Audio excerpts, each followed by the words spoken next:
بسم اللہ الرحمن الرحیم۔ السلام علیکم دوستو۔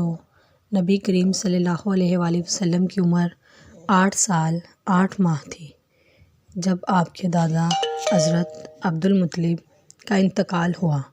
دادا کے انتقال کے بعد آپ اپنے چچا حضرت ابو طالب کی کفالت میں آ گئے اور 25 سال کی عمر تک ان کے ساتھ ان کے گھر میں رہے۔ اس دوران اپنی عمر کے 9ویں یا 11ویں سال پیغمبر اسلام تجارت کے سفر میں اپنے چچا ابو طالب کے ساتھ شام گئے۔ جس وقت حضرت ابو طالب نے تجارت کے لیے شام جانے کا ارادہ کیا، اس وقت عرب میں انتہائی گرمی پڑ رہی تھی۔ بالخصوص مکے سے شام تک کا راستہ انتہائی گرم راستہ تھا۔ سفر کے لحاظ سے بدترین موسم تھا، مگر تجارت کے اعتبار سے بہترین موسم تھا۔ حضرت ابو طالب کے اوپر پورے خاندان کی ذمہ داری تھی، بلکہ خانہ کعبہ میں آنے والے مہمانوں کا سارا خرچہ بھی جناب ابو طالب برداشت کرتے تھے۔ جانا ضروری تھا تجارت کے لیے۔ حضرت ابو طالب تجارت کے سفر کی تیاری کر رہے ہیں۔ خاندان کے بزرگ یہ دیکھ کر حیران ہو گئے کہ ابو طالب کی تیاری اس طرح ہے کہ جیسے اپنے بھتیجے کو بھی ساتھ لے جانا چاہ رہے ہیں۔ خاندان کے ساتھی ایک دفعہ گھبرا گئے اور کہا کہ اے ابو طالب، کیا ارادہ ہے؟ کیا اپنے یتیم بھتیجے کو بھی ساتھ لے جاؤ گے؟ حضرت ابو طالب نے کہا، بے شک۔ خاندان کے بزرگ کہتے ہیں کہ یہ کیا غضب کر رہے ہو؟ راستہ اتنا خطرناک ہے کہ جوان آدمی کے لیے یہ راستہ طے کرنا مشکل ہے، اور کہاں 10 یا 12 سال کے بچے کو تم اتنی زحمت اور پریشانی میں لے کے جاؤ گے؟ صحرائی راستہ ہے جہاں آسانی سے پانی بھی نہیں ملتا، گرمی انتہائی شدید ہوتی ہے، چوروں اور ڈاکوؤں کا خطرہ ہوتا ہے، سواری کے جانور راستے میں گر گر کے مرتے رہتے ہیں۔ اپنے بھتیجے کو اس زحمت میں کہاں مبتلا کرو گے؟ حضرت ابو طالب کہتے ہیں کہ کچھ بھی ہو جائے، میں اپنے بھتیجے کو یہاں چھوڑ کر نہیں جاؤں گا۔ کون ہے یہاں پر جس کے حوالے میں اپنا بھتیجا کر کے جاؤں؟ کیا تمہیں پتہ نہیں کہ میرے لیے اب میری جان میرا بھتیجا ہے، اور اس وقت میرے دل کو یقین اور سکون ہوگا جب میرا بھتیجا میرے ساتھ ساتھ رہے گا۔ یہ ایک امانت ہے جو میرے سپرد کی گئی ہے۔ جناب ابو طالب کا عزم اور ارادہ دیکھ کر خاندان کے لوگ خاموش ہو گئے۔ حضرت ابو طالب نے پیغمبر اسلام کو لے جانے کا ارادہ کر لیا، کیونکہ یہاں چھوڑ کر جاتے تو دشمنوں کا خوف اور خطرہ ہے۔ خاندان والے کتنی ہی حفاظت کریں، مگر وہ تو اس طرح حفاظت کریں گے جیسے بزرگ بچوں کی حفاظت کرتے ہیں، اور حضرت ابو طالب کو معلوم ہے کہ یہ ایک عام بچہ نہیں ہے، کیونکہ عام بچے کی حفاظت اس طرح کی جاتی ہے کہ کہیں راستہ نہ بھول جائے، کوئی جانور حملہ نہ کر دے، اور زیادہ سے زیادہ کہ کوئی اغوا کرنے والا اٹھا کر نہ لے جائے۔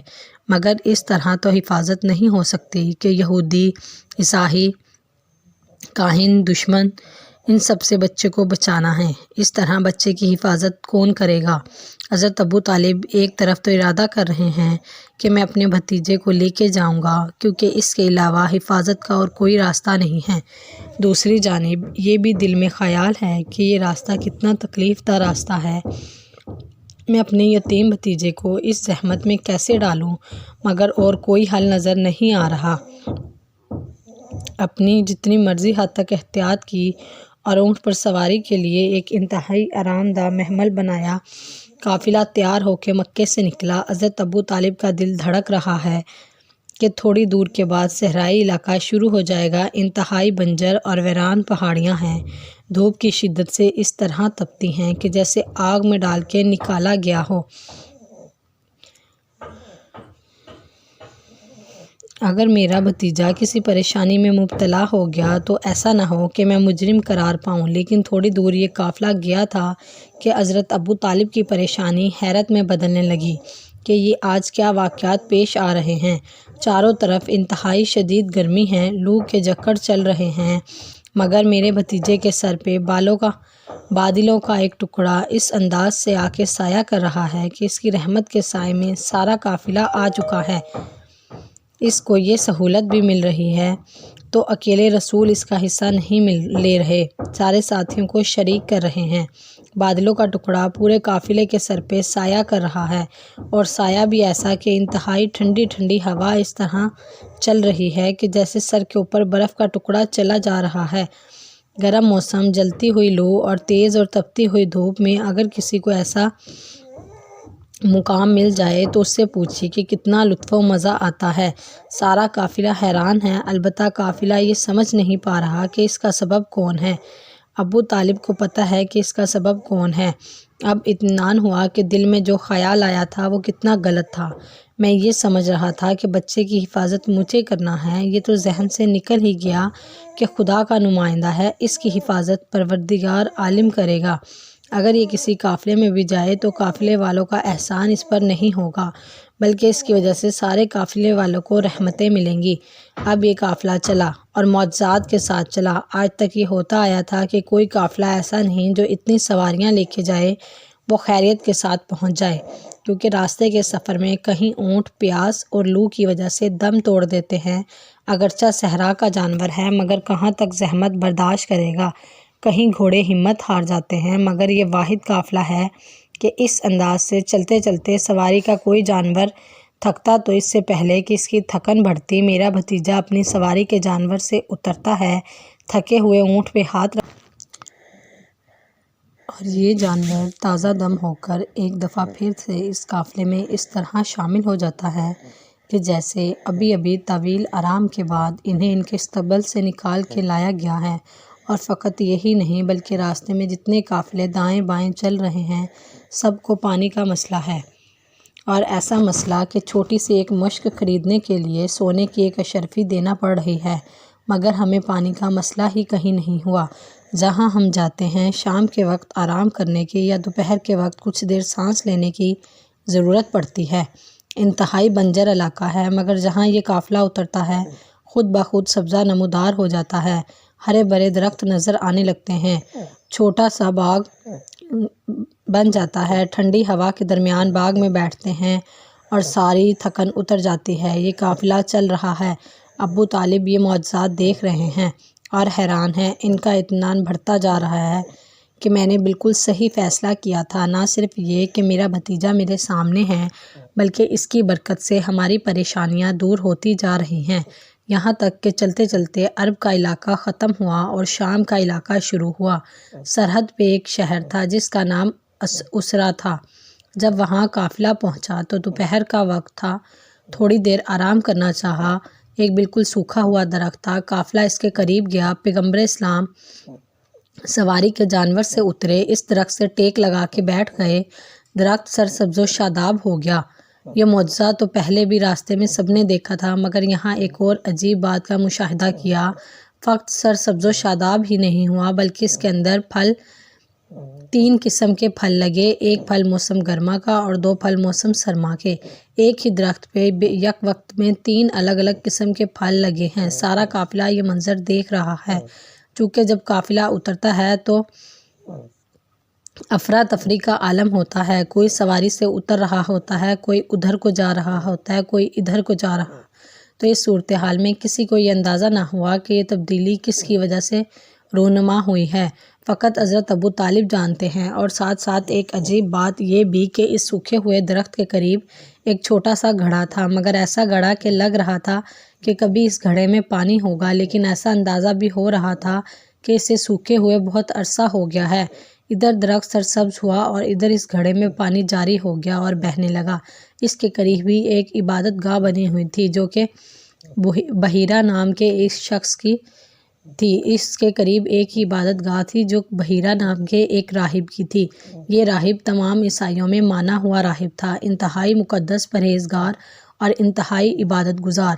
سالوں سے آج تک یہ اپنی عبادت گاہ سے باہر نہیں نکلا تھا، مگر آج اسے ایسا لگا کہ جیسے میری عبادت گاہ ہلی ہو، کوئی زلزلہ سا آیا ہو، اور فقط الہی ہلی نہیں بلکہ ایسا محسوس ہوا جیسے اپنی جگہ سے تھوڑا سا آگے بڑھی ہو، اور باقی لوگوں کو تو یہ اندازہ ہی نہیں ہو سکا، مگر وہ راہب بھی تھے اور اس انتظار میں بیٹھا ہوا تھا کہ یہ واقعہ کب پیش آتا ہے۔ پتہ نہیں کتنے انتظار میں تھے کہ وہ دن کب آئے گا کہ میری عبادت گاہ ذرا سی ہلے گی اور تھوڑا آگے بڑھے گی۔ یہ دو واقعات اس نے دیکھے۔ فوراً دروازہ کھول کر باہر آیا اور باہر آتے ہی اس کی نگاہ یک وقت 3 چیزوں پر پڑی۔ آسمان پر بادلوں کا ٹکڑا ایسے وقت میں نظر آیا جب اس کے ہونے کا کوئی امکان نہیں تھا۔ دوپہر کا وقت ہے، سورج پوری شدت سے چمک رہا ہے، گرمی کا موسم ہے اور اس موسم میں یہاں پہ کبھی بادل نظر نہیں آتا۔ وہ سوکھا ہوا درخت جو اس کی کھڑکی کے سامنے تھا اور وہ کھڑکی سے اسے روز دیکھا کرتا تھا، آج سرسبز نظر آیا، اور سرسبز بھی ایسا کہ 3 مختلف پھل لگے ہوئے ہیں، اور ساتھ ساتھ ایک بہتی ہوئی ندی بھی اس کو نظر آئی۔ یک وقت 3 معجزات اس کی آنکھوں کے سامنے آئے اور تینوں عجیب و غریب واقعات ہیں۔ سمجھ گیا کہ وہ گوہر مقصود آ گیا ہے جس کا میں انتظار کر رہا تھا، وہ آ گیا ہے جس کو دیکھنے کے لیے میری آنکھیں صدیوں سے ترسی ہوئی تھیں۔ اب چاروں طرف دیکھتے ہوئے اس نے پہچان لیا کہ یہاں پر وہ کون ہے جو میرا مقصود ہے۔ اس بچے کو دیکھا اور ایک مرتبہ اپنی عبادت گاہ میں جاتا ہے اور اپنے ہاتھوں سے ایک آدمی کا کھانا تیار کیا، بلکہ ایک آدمی سے بھی کم کا 5 نشانیاں وہ دیکھ چکا ہے اور 6واں معجزہ دیکھنا چاہتا ہے۔ ایک آدمی سے کم کا کھانا تیار کیا اور کھانا لے کر باہر آیا، سارے قافلے کو دیکھتے ہوئے چلا، اس بچے کے قریب پہنچا تو بحیرہ جیسے ہی اس بچے کے قریب آیا تو جناب ابو طالب تڑپ کر آگے بڑھے، کیونکہ حضرت ابو طالب کے سپرد یہ ذمہ داری کی گئی تھی کہ تمام دشمنوں سے، بالخصوص یہودی عالموں اور عیسائی راہبوں سے اس بچے کو بچانا ہے۔ چنانچہ فوراً آگے آئے، ایسا نہ ہو کہ یہ میرے بھتیجے کو کوئی نقصان پہنچا دے۔ اگرچہ ابو طالب کو یہ یقین کامل ہے کہ پروردگار عالم حفاظت کر رہا ہے، مگر دلی محبت کی وجہ سے بھتیجے کے قریب آ کر کھڑے ہو گئے۔ بحیرہ کو پتہ چلا کہ یہ بچہ تنہا نہیں ہے، اس کا محافظ بھی ساتھ ہے۔ یہ بھی اس کو معلوم تھا کہ میں جس کی تلاش میں ہوں وہ اکیلا نہیں ہوگا۔ چنانچہ دل میں خیال آیا کہ ایک اور نشانی پوری ہوئی۔ سوال کرتا ہے کہ یہ کون ہے؟ جناب ابو طالب نے کہا کہ یہ میرا فرزند ہے۔ وہ حیران ہو گیا اور کہا، میں چاہتا ہوں کہ اس وقت اس کی دعوت کروں، کیا میں یہ کھانا اسے کھلا سکتا ہوں؟ حضرت ابو طالب نے اجازت دے دی۔ بظاہر یہ بات بڑی عجیب لگ رہی ہے کہ یوں تو حضرات ابو طالب اتنی حفاظت کر رہے ہیں، مگر کھانے کی بات آئی تو فوراً اجازت دے دی، حالانکہ اس زمانے میں کسی کو نقصان پہنچانے کا یہ سب سے آسان طریقہ تھا، مگر اجازت اس لیے دی کیونکہ حضرت ابو طالب دیکھ چکے تھے کہ جب یہودی علماء نے پیغمبر اسلام کو دعوت دے کر بلایا اور نقصان دہ کھانا پیغمبر اسلام کو کھلانے کی کوشش کی تو ان کا ہاتھ دائیں بائیں ادھر ادھر جاتا رہا، مگر پیغمبر کے ہونٹوں تک نہیں پہنچ رہا تھا۔ ابو طالب کو یقین کامل ہے کہ کھانے میں اگر کوئی خرابی ہوئی تو میرے بھتیجے کو کوئی نقصان نہیں پہنچے گا۔ اب پیغمبر کے سامنے یہ کھانا رکھا گیا۔ پیغمبر اسلام نے یہ کھانا دیکھا اور بحیرہ سے کہا کہ میں اکیلا نہیں ہوں، میرے ساتھ میرے ساتھی بھی ہیں، یہ کیسے ممکن ہے کہ میں اکیلا دسترخوان پر بیٹھ جاؤں؟ اب یہاں پر 2 روایتیں ہیں، پہلی یہ کہ بحیرہ نے جان بوجھ کر کم کھانا تیار کیا، دوسری یہ کہ وہ پیغمبر اسلام کی دعوت کرنا چاہتا تھا لیکن اتنے بڑے قافلے کے لیے کھانا تیار کرنا اس کے بس میں نہ تھا۔ چنانچہ جب رسول خدا نے کہا کہ میرے ساتھ میرے ساتھی بھی ہیں تو بحیرہ پریشان ہو گیا کہ اب کیا کیا جائے۔ پیغمبر اسلام کو کہتا ہے کہ میں نے آپ کی دعوت کی تھی اور میری اتنی حیثیت نہیں کہ میں ان سب کے لیے کھانا تیار کر سکوں۔ پیغمبر اسلام نے کہا کہ اچھا تو فقط مجھے اتنی اجازت دو کہ میں ان کو شریک کر سکوں، یعنی میں تجھ سے یہ نہیں کہتا کہ سب کے لیے کھانا تیار کر کے لے آؤ، میں اپنے حصے میں سے دینے کے لیے تیار ہوں، لیکن پہلے مجھے اجازت دے دو۔ بحیرہ نے کہا، ہاں آپ کو اجازت ہے۔ پیغمبر اسلام نے سارے قافلے والوں سے کہا کہ آؤ، آ کر یہاں بیٹھو اور میرے ساتھ کھانا کھاؤ۔ اگر کوئی بڑا یہ بات کہتا تو قافلے والے ایک دفعہ غصے میں آ جاتے، ایک آدمی سے بھی کم کا کھانا ہے اور ہمیں بلا رہے ہو، کیا ہمارا مذاق اڑا رہے ہو؟ مگر جیسا کہ آپ کو پتہ ہے کہ بچوں کی بہت سی باتیں انسان یوں بھی برداشت کر لیتا ہے۔ اب قافلے والوں کو تو معرفت نہیں ہے، چنانچہ سارا قافلہ آ گیا۔ بچے نے کہا، اور اس کی وجہ سے ہمیں فائدہ بھی بہت ہوا، چلو کھانے میں شریک ہو جاتے ہیں۔ قافلہ الگ حیران ہے اور بحیرہ پریشان ہے اور ساتھ ساتھ خوش بھی ہے۔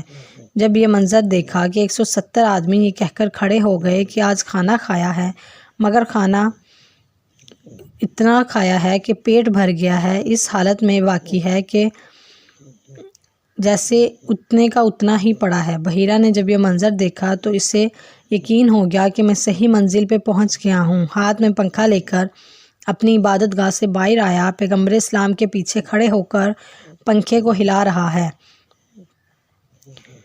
جو آپ کو نہیں جانتے تو زیادہ حیرت نہیں ہوئی، مگر پھر بھی حیرت یہ تھی کہ 10 سال کا بچہ ہے، 200 سال کا بزرگ اس کے پیچھے کھڑے ہو کر پنکھا ہلا رہا ہے۔ مگر جو لوگ بحیرہ کو جانتے ہیں کہ یہاں سے لے کر شام تک اس کی عبادت کے ڈنکے بجتے ہیں، سارا شام اس کی عزت کرتا ہے، اور یہ 10 سال کی اس بچے کی اس طرح خدمت کر رہا ہے، حیران ہو کر کہا، اے ہمارے آقا، آپ اور اس انداز سے اس بچے کی خدمت کر رہے ہیں، ہم اس سے پہلے بھی 20 دفعہ یہاں سے گزرے ہیں، اور ہم اس تمنا میں مرے جاتے تھے کہ کاش ایک مرتبہ آپ کے چہرے کی زیارت کر لیں۔ اور آج یہ کہ آپ عبادت گاہ سے باہر آئے، اپنے ہاتھ سے کھانا پکا کر لائے، اس بچے کی اتنی خدمت کر رہے ہیں۔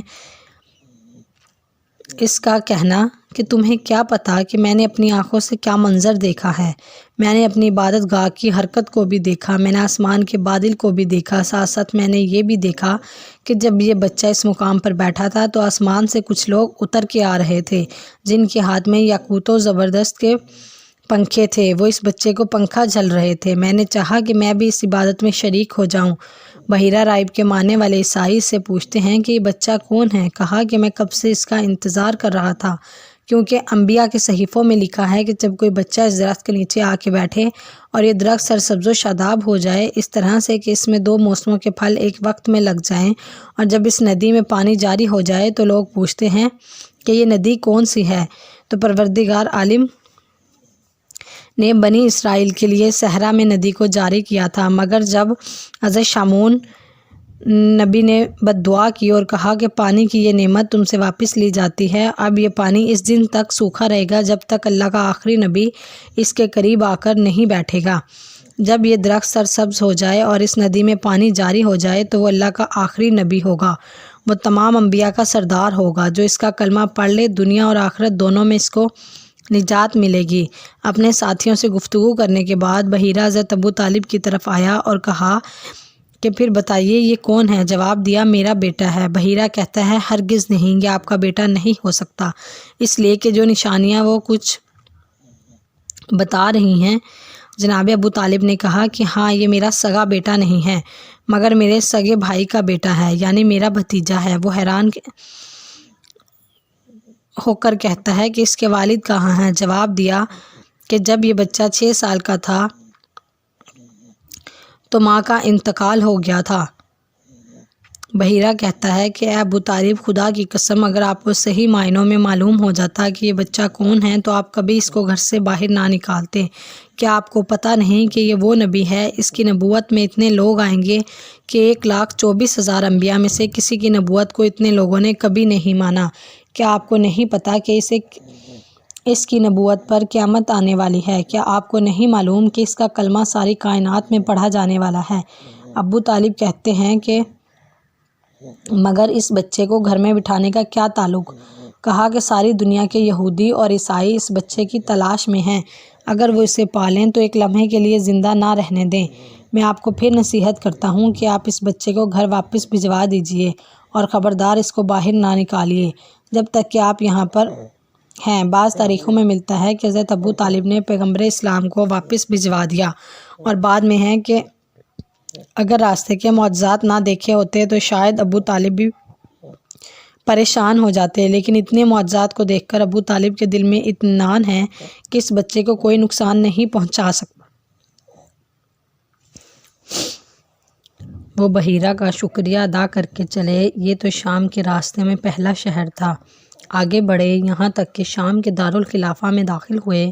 حضرت ابو طالب کہتے ہیں، غالباً پروردگار عالم نے شام والوں پر یہ حجت تمام کرنا تھی، چنانچہ جب میرا بھتیجا شام کے اس شہر میں داخل ہوا تو مجھے خود ایسا لگا کہ جیسے اس شہر میں آسمان سے 14ویں کا چاند اتر کے آ گیا ہو، کیونکہ پورے شہر میں ایک روشنی پھیل گئی، اور ایسی روشنی کہ سارے لوگ اپنے گھروں سے نکل کر باہر آ گئے، اور یہ دیکھ کر حیران رہ گئے کہ مکے سے آنے والے قافلے میں ایک نوجوان ہے جس کے چہرے سے نکلنے والا نور سے سارا شہر جگمگا اٹھا ہے۔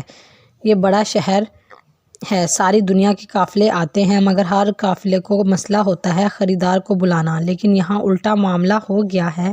اس سے پہلے کہ یہ لوگ اپنا سامان بازار میں پیش کریں، سارا شہر نکل کر ان کے پاس آ گیا اور نتیجہ یہ نکلا کہ کھڑے کھڑے ان کا سارا سامان تجارت فروخت ہو گیا، یہاں تک کہ اس قافلے کو 1 مہینہ رہنا پڑتا تھا، لیکن اس دفعہ صرف 3 دن کے اندر اندر سامان فروخت کر کے اور نیا سامان لے کر چلے جو یمن کے راستے آگے بھجوانا تھا۔ شام کے پہلے شہر میں بھی عیسائی راہب ملا تھا اور اس شہر میں بھی عیسائیوں کا سب سے بڑا راہب آیا ہوا تھا، جیسے آج کل پوپ ہوتا ہے۔ اس کا نام نستورہ تھا، وہ بھی اس دن موجود تھا جس دن یہ چاند جیسی روشنی پھیلی ہوئی تھی۔ وہ پیغمبر اسلام کے چہرے کو دیکھ کر ایسا متاثر ہوا کہ 3 دن تک پیغمبر اسلام کے قدموں میں پڑا رہا، ان کے قدموں کو چومتا رہا، اور جب رات کو آرام کرنے کے لیے لوگ چلے جاتے تو وہ دروازے کے سامنے زمین پر لیٹ جاتا تھا۔ یہ عام آدمی کی بات نہیں ہے، نستورہ راہب کی بات ہے جو شامیوں کا سب سے بڑا راہب تھا اور شام عیسائیوں کا سب سے بڑا مرکز تھا۔ 3 دن گزر گئے، زبان سے کچھ کہہ نہ سکا۔ تیسرے دن اسے ایسا لگا کہ اب اس کی زبان میں حرکت کی طاقت پیدا ہوئی ہے۔ وہ حضرت ابو طالب کے پاس گیا اور کہا کہ صرف ایک اجازت چاہتا ہوں۔ وہ اجازت یہ ہے کہ اس جوان کے کاندھے سے ذرا کرتا ہٹانا۔ جناب ابو طالب نے 3 دن اس کا جذبہ دیکھا تھا، اس لیے کرتا ہٹایا۔ مہر نبوت پر اس کی نگاہ پڑی تو بے اختیار ٹوٹ پڑا اور مسلسل بوسے لینے لگا اور جلدی سے مہر نبوت کو چھپایا اور ابو طالب سے کہا کہ خبردار آئندہ اسے کبھی مکے سے باہر نہ لانا اور نہ مکے میں کسی کو یہ مہر نبوت دکھانا۔ کسی نے اس کو دیکھ لیا تو اس بچے کی جان بچنا بہت مشکل ہے۔ اسی قافلے میں کچھ لوگ اور تھے۔ یہ لوگ کہہ رہے تھے کہ ہم اس قافلے میں تھے مگر ہمارا گروہ ذرا الگ تھا۔ سارے شہر کے لوگ تو پیغمبر اسلام اور نستورہ راہب کی طرف مصروف تھے اور سب اس کو چھوڑ کے شہر کے باہر گھومنے لگے۔ شہر کے باہر جو ہم گئے تو ہم نے دیکھا کہ کچھ اتنے کمزور قسم کے عبادت گزار بندے نظر آئے جن کے چہرے کمزوری کی وجہ سے اتنے زیادہ زرد تھے کہ ایسا لگ رہا تھا جیسے کسی نے زعفران مل دیا ہو، اور عبادت کی وجہ سے ان کے چہرے پر ایک نور تھا۔ انہوں نے ہمیں دیکھا تو پوچھا کہ مکہ کے کس قافلے سے آئے ہو؟ ہم نے کہا ہاں اسی قافلے میں آئے ہیں، کہ ہمارے ساتھ ہماری عبادت گاہ میں چلو۔ ہم نے کہا تمہاری عبادت گاہ سے ہمارا کیا تعلق؟ کہنے لگے تمہارا نقصان کیا ہے، عزت و احترام ملے گا، ہم تمہاری خدمت کریں گے۔ ہم نے بھی سوچا کہ چلو جانے میں کیا حرج ہے۔ ہم ان کی عبادت گاہ میں داخل ہوئے تو ہم نے دیکھا اس قسم کے بہت سارے عبادت گزار بندے بیٹھے ہیں۔ ان سارے عبادت گزار بندوں کے بیچ میں ایک ایسا انتہائی مقدس آدمی بیٹھا ہے کہ ہمارا دل اس کی طرف کھینچنے لگا۔ ہم اس کے قریب گئے، اس نے ہمیں غور سے دیکھا، پھر ایسا لگا جیسے مایوس ہو گیا ہو، جیسے اسے کسی اور کا انتظار تھا، اور اپنے ساتھیوں سے کہنے لگا کہ میں تمہیں اتنے دنوں سے ایک کام کہہ رہا ہوں اور تم میرا اتنا سا کام نہیں کر پائے۔ اور اس کے ساتھی کانپنے لگے کہ آپ ہم سب کے آقا و سردار ہیں، مگر ہمیں مکے کے قافلے کے یہ نوجوان ملے تو ہم انہیں لے کر آئے۔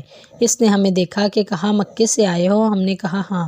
پوچھا کس خاندان سے تعلق ہے؟ ہم نے کہا خاندان عبد الشمس یعنی بن امیہ سے۔ یہ سن کر وہ مایوس ہو گیا کہ مجھے تم سے کوئی کام نہیں ہے، یہ بتاؤ کیا تمہارے ساتھ کوئی اور خاندان بھی آیا ہے؟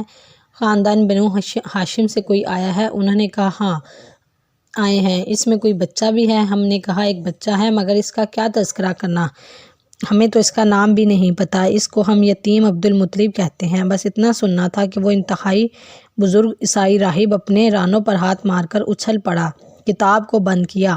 یسوع مسیح اور مریم کی قسم، عیسائیت کا خاتمہ ہو گیا، آج دین عیسیٰ کو زوال آ گیا، اب اس دین کو مٹ جانا ہے، اور تڑپ کے کھڑا ہو گیا۔ انتہائی بے چینی کے عالم میں ہمارے قریب آیا اور کہا کہ کیا ایک مرتبہ اس بچے کی جھلک ہمیں دکھا سکتے ہو؟ ہم نے کہا اس شہر میں آیا ہوا ہے، چلو چل کر دیکھ لو۔ وہ عیسائی راہب ہمارے ساتھ نکلا، شہر میں داخل ہوا۔ ہم نے سوچا کہ ذرا اس کا امتحان لینا چاہیے کہ یہ اس یتیم بچے کے پیچھے کیوں پڑا ہے۔ ہم اسے اپنے قافلے کے نزدیک لے گئے اور قافلے میں موجود ایک اور آدمی کی جان جس کو آپ دیکھنا چاہتے ہو اس پر نگاہیں ڈالی، اور اس نے کہا یہ وہ نہیں ہے۔ اس سے پہلے کہ ہم کچھ اور کہتے اس کی نگاہ پیغمبر اسلام کے چہرے پر پڑ گئی اور بے اختیار یہ کہتا ہوا دوڑا تم کتنا ہی چھپاؤ، میں نے پہچان لیا کہ وہ کون ہے جو اللہ کی حجت اور عیسیٰ علیہ السلام کا بھی آقا ہے۔ یہ کہہ کر رسول کے قدموں میں گرا۔ حضرت ابو طالب یہ دیکھ کر حیران ہو گئے کہ ایسا بزرگ اس کی بزرگی کو دیکھ کر احترام کو دل چاہ رہا ہے، وہ رسول کے قدموں میں چپکا جا رہا ہے اور بار بار یہ کہتا جا رہا ہے کہ کاش دنیا معرفت حاصل کرے کہ یہ کون ہے، کاش میں اس وقت تک زندہ رہوں کہ یہ نبوت کا اعلان کرے اور میں اس کا کلمہ پڑھوں۔ پھر ابو طالب سے کہا کہ اس کے اچھے طریقے سے حفاظت کرنا، تمہیں پتہ نہیں ہے کہ یہ وہ ہے جس کے ہاتھ میں زندگی اور موت کا اختیار ہے، جس نے اس کا ساتھ دے دیا وہ دنیا میں بھی زندہ ہے اور آخرت میں بھی زندہ ہے، اور مردہ ہے وہ جس نے اس کا ساتھ نہ دیا وہ آخرت میں بھی مردہ ہے اور دنیا میں بھی مردہ ہے۔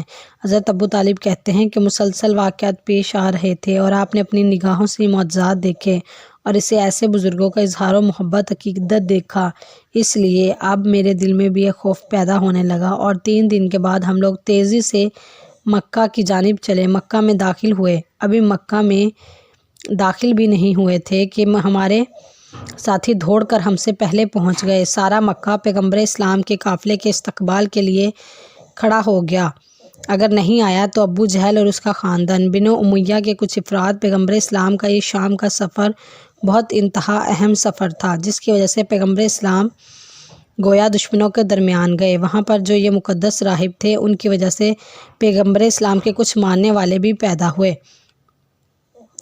امید کرتے ہیں آپ کو آج کی ویڈیو اچھی لگی ہو تو ہماری ویڈیو کو لائک اور چینل کو سبسکرائب کیجیے۔ ملتے ہیں اگلی ویڈیو میں، تب تک کے لیے اللہ حافظ۔